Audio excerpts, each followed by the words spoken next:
be Zach's gyro. See, one at Dole sent it in posh envelopes. Well, who's it for then? It's for me. Well, no one writes to you. Butch Dingle, Esquire. Come on, you can read it in the van. We'll be late picking Emily up. Who'd write to me, Lisa? Oh, with that Cher wanting you to be her toy boy again. Hey, do you reckon? We've got to give the punters what they want. And what would that be? Get Marlon's Monster Breck down your neck. Oh, yeah. That'll attract a much classier type of customer. Well, maybe not, but it'll get the truckers and that in. Truckers? Oh, I know what they're like. I'll be goosed every time I reach over for condiments. Best offer you get. Eric, you've got an eye for the main chance. What do you reckon this place needs? Well, attractive staff would help for a start. And what does that mean? Well, let's face it, you would turn milk sour. Hey, if I wanted to get insulted, I could stop at home, thank you. There's a letter here for you, Eric. Oh. And delivered. Ah. Invitation, is it? Yes, a personal, private one.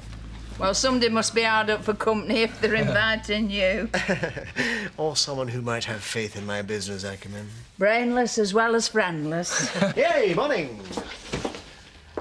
As I said, enough to turn milk sour? You all right, love? Thanks. Alarm clock not working. I did think you were capable of managing without me for half an hour.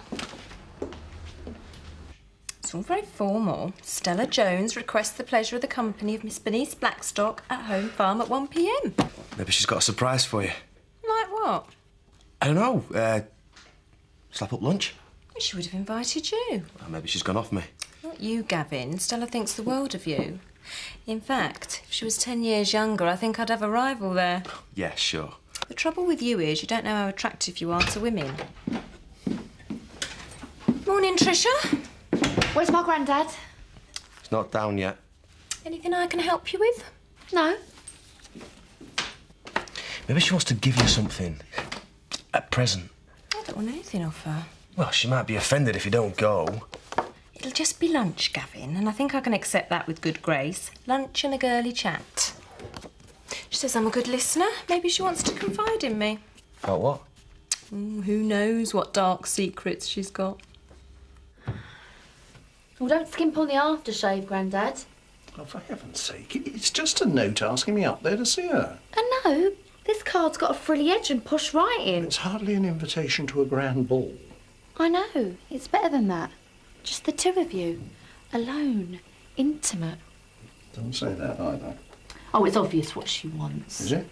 Oh, come on. She's going to accept your proposal. Don't be so silly. Well, she wouldn't call you up there to knock you back, would she? No, she'd phone or call round. She definitely wouldn't go to all this trouble. Stella Jones requests the pleasure of the company of Mr. Alan Turner. Little more aftershave, you think? Oh, I'm so excited for his granddad. You haven't got any of those nose hair trimmers, have you? You cracked it. It pays to have friends in high places. Oh, you could ask for some extra. Good trade in, a fancy new set of wheels. Don't even think about it. Joking? Well, it wouldn't be a joke if Stella hadn't come good. It's a classy invite and all. Better than the tack we sell, anyway. What are you two so happy about? We're happy for you and Roy, aren't we, Scott? Ecstatic. Everything's working out so well for you. Once we get our own house, it will. That's what I mean.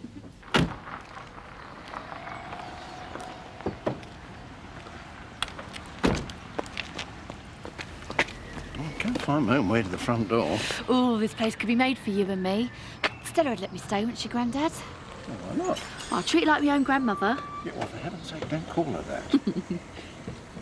What's she doing here? Are you two following me? Feel like we've got nothing better to do. My word. Morning, all. It looks as if it's a surprise party. Yeah, we know why, don't we, Grandad? Have you rung the bell, Eric? No, I thought I'd sooner waste my time listening to the vicar whittering on. Eric's key doesn't seem to fit. We've tried the back door. I think she's pulled a bolt across or something. Cooey! Deliveries round the side entrance, thank you. I've got an invitation to see my friend Stella. Snap.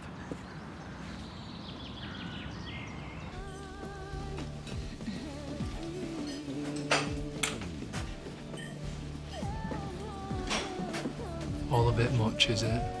I'm fine.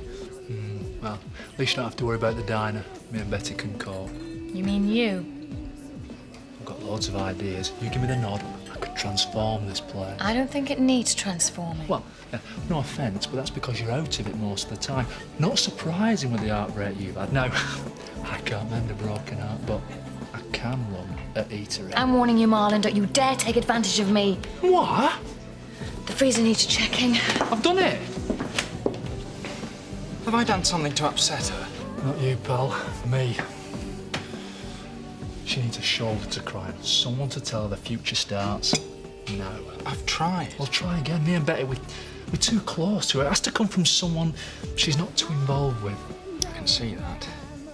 I'll have a go. Do your best. And if the subject of this place happens to come up, just tell her that I'm more than willing to take the strain. Well, I've had enough of this.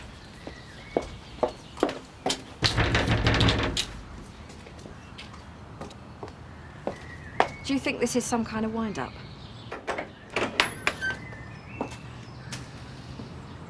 Won't you all come in? Who let you in? Tricia, you're not invited. Well, one more's not going to make any difference, is it? Please find yourselves a seat. Will somebody please tell me what is going on? Is Stella all right? Just bear with me. Where's Stella? Never you mind. Clear off. We're busy. She sent me this. I'm glad you could make it, Butch. We're having a video. Oh, goody. I'd like to thank you all for coming. I got a little something for each of you.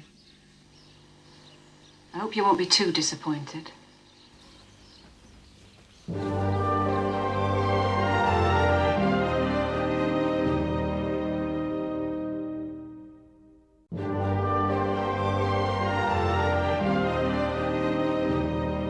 By the time you see this, I'll be far away. What's happened to her? Let me explain. I could have gone, just left your lives. But I don't think that would have been fair. I owe you all something. Here it comes. Ashley, Yes. you're basically a good man, but I can't help feeling that the cosy little world you've created for yourself has become more important to you than the people you're meant to be helping. I came to you a few days ago to talk. I was desperate. I felt my life had no meaning. And maybe if you'd have listened then, I'd be sitting with you now, but your church roof fund was more important to you. No. I thought she wanted to help. I've donated the amount you asked for to famine relief. So, you have done some good, in a way. Alan and Tricia. How does she know I'm here? I imagine Tricia's invited herself along. You really ought to teach her some manners, Alan. Cheeky old bag. Because manners are something you know about. You are a real gentleman, and you've taught me a lot. But you know nothing about women. This woman, me. Oh, you were too busy planning your retirement as a country gentleman, egged on by your jumped-up granddaughter. You forgot about my needs. I mean, you may well be past the mad passion of youth, to quote you, but I most definitely am not. Shut up, Eric. I'm fond of you, Alan. Maybe it's cowardly of me to turn down your proposal like this. But it's all just got on top of me. I hope you won't take my parting gesture badly. For it'll give you a taste of the lifestyle you craved as a member of the county set. I'm giving you a lifetime subscription to Yorkshire Life. Now you, Eric. I was wrong about you. Everyone warned me you're a conniving little creep. But I said no. No one can be that bad. Well, I was wrong. Totally wrong. I gave you chances, and yet you still tried to swindle me. Ha, well, it goes without saying. You're fired. You're doing me a service. I was going to resign anyway. Nobody liked you. Jumped up little hairdresser. When you've stopped insulting me, Eric, you can think about how you're going to recoup all the money you spent on the gym equipment. You tried to charge me $72,000 for it. How much did it cost you? 25? Viv. Oh, poor Viv. Recently widowed. A tragic case. Tragic because she stole from Vic's daughter to give to her own son. I never. Well, the fact is, it's the Windsors who are the problem family, and you are the problem. Well, who do you think you are? Anyone can win a lottery. Now to someone else who befriended me. Bernice. You'll get yours now. A true friend. She was the only one who saw me for myself and not my lottery money. She never asked any favours, and she even turned down my offer of financial help. Well, you can't reject it now, Bernice, because the money you need for the deposit on the wool pack is lodged in your bank account. £75,000. No! I know I have no right to tell you how to live your life, but you and I have more in common than you think. I really feel I should tell you that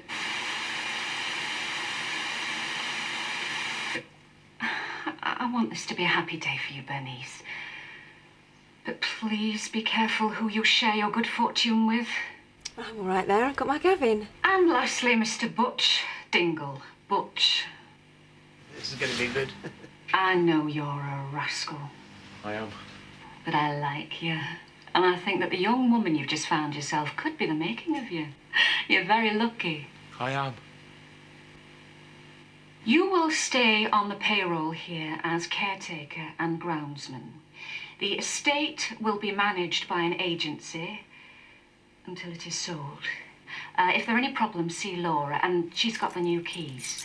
You'll have realised that I've changed all the locks. I'm putting all my trust in you, Butch. Don't let me down. I won't. Your first duty is to get rid of anybody who stayed with me until the bitter end. Oh, and make sure you'll lock up after them. Goodbye, everybody.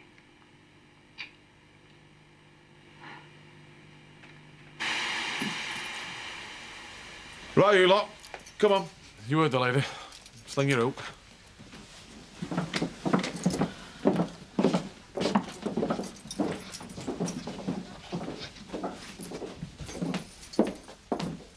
Oh, Bernice, you can have a lift with us.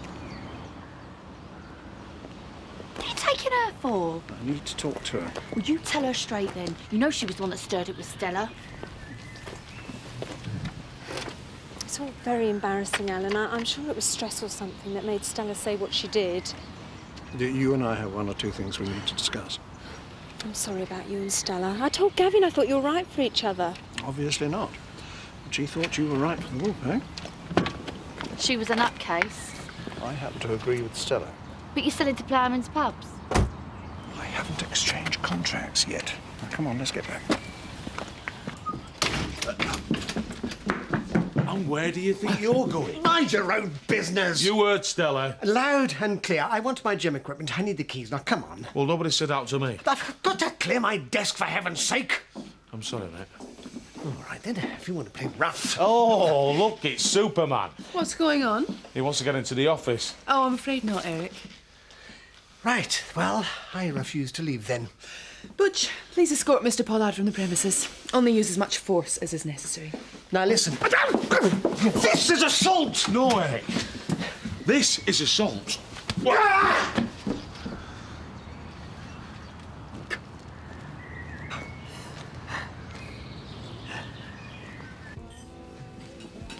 Do you see what I see, Betty? What? A long streak of tap water daydreaming? Potential. Oh, Marlon, don't you think Kathy's got enough on her plate without you mithering her with your crackpot schemes? Don't worry. Steps have been taken to get her sorted. I've delegated emotional troubles to Graham Clark. I want to sort out the business side. Yeah, well, I must say I've got a bit more faith in him than I have in you. It's fear of failure. That's why Kathy's stuck in a rut. My Lynn's the same. Her exam results are out, yet she's too frightened to go and see if she's passed. Well, it must shake the confidence, being with a human dynamo like you. I dare say. Enjoy your meeting, Eric. Mind your own business, will you? I'll take that as a no. My boss has done a runner. I've been given the sack without so much as a thank you, and then I am manhandled by one of his kinfolk. Oh, that's terrible, isn't it, Betty? Oh, and a nice fella like you and all, Eric. Is it all right if I go, Mrs. Windsor? Has Kelly been in yet? No. It's only a matter of time. So I'll get off then. I should have seen this coming. My dad worries if I'm late. And that's what parents do. Worry. Much good it does us. Aggravation and public shame is all we get. That's what my dad says. What are you babbling on about? You said I could have the afternoons off. Well, you should have seen it. It was a right carve up at Home Farm. You were saying? I've come to pick Emily up and take her home. Take her in good riddance. And I'm warning you, I'm not standing for any gossiping in my shop. What about Mrs. Windsor? Oh, just clear off. I'll tell you later.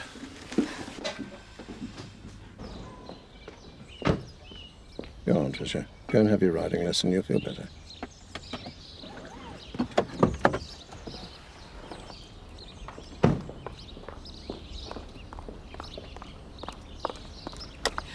You can take that mangy nag back to where it came from. I'm not going to waste my time or my money to end up with a sore bum and no prospects.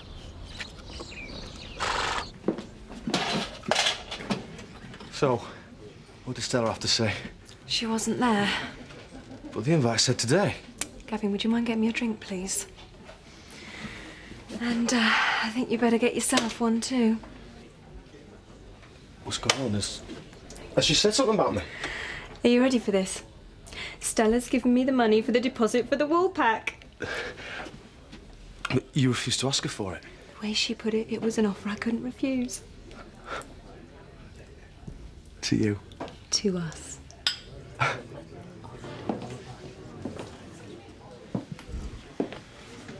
Mind if I join you? Hmm? Don't know that's a great idea, me coming in here. We'll go and sit somewhere else then. Not because of you. Not this time, anyway. What's up? I'm not going to be flavour of the month with a lot of people. No, you'll learn to live with it. What have you done? Not me, but it might be a case of shooting the messenger. Stella's decided to move on, and she's left me to deliver some parting shots. What do you mean, move on? Is it leaving Home Farm? For good? It looks like it. It'll be back on the market then. So? You're not thinking of trying to get it back?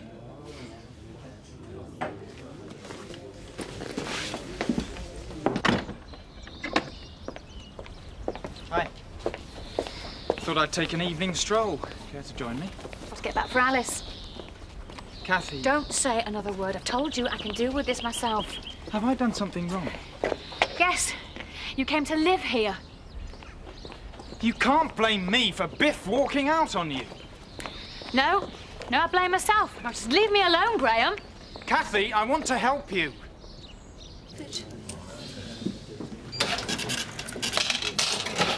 Are you all right, Alan?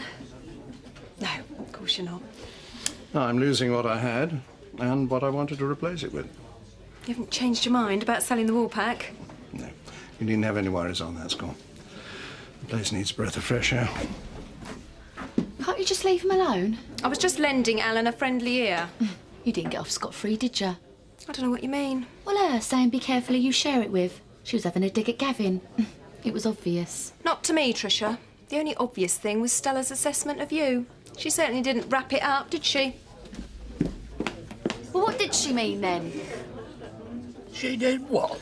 She left me in charge of the keys. Are you sure she hasn't mistaken you for someone else? No, that's Laura. She's a brief. Oh, I don't trust lawyers. Still, makes you think, though, doesn't it? Aye. You know, maybe I'm not as bad as I thought I were, Dad. No, I won't go that far. Did you leave anything inside? Yeah, the lot. She didn't have time to move it out, did she? No. Huh? It's an open invitation. No. Well, we could move in for a bit. Sample the life of luxury. No. N-O. Now, bug off. You know, you've turned out to be a right disappointment to me.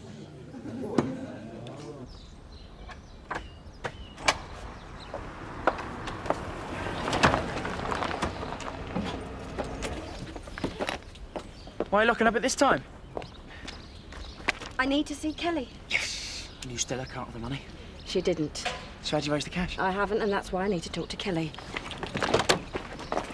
But what are you going to tell her? The truth. Yeah. I think it's about time, don't you? No. Stall her. I can't, not anymore. Oh, great. She's going to blame me.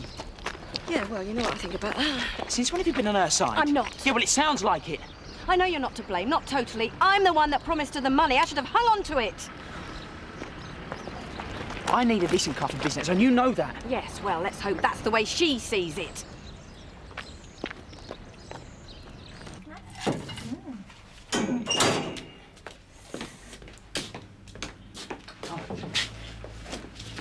Yeah. What's that? Tip from a bloke for sorting out a rattle. It was driving him nuts. Oh, you're really good. A lot of blokes would have blown it down the pub. Well, when I've got you to come home to. Mm. Nah. Next surgery's at 7. Oh, hiya. Oh, just on our way home. I've got something to say. Well, tell you. Couldn't it have waited? I need to get it off my chest, and I didn't want Donna to hear either. What's up? I've done something that I'm not very proud of. I haven't got your deposit money, and I don't know when I'm going to be able to give it to you. I was hoping to have it back by now. Get it back? From where? I'm so sorry, Kelly. Well, who's got it? It's my fault. Well, tell us. I lent it to Scott. You what? I'm sorry. My money? You gave my money to Scott without even asking? He needed it to set up his business, and, well, things just took longer than he planned. Look, I know I shouldn't have. And, of course, you're very welcome to stay at home as long as it takes. He used it to buy that car, didn't he? You honestly think we want to spend another minute with you and that scumbag son of yours? He's your brother. The only one I care about is Donna. And pity her because she's stuck with you. I've been trying. It's been so difficult since your dad died. Do you think I don't know that? If he could see what you've done now. Still, it wouldn't bother you, would it? You couldn't care less about him. You never did. You wanted him dead. No! Kelly, this isn't helping. She did. You never stopped nagging him. You even had that affair with Terry. You tried to turn Dad against me. I didn't. And now he's gone. You've stolen my money. Ugh, I've always hated you. Kelly, just calm down. It's not doing any good.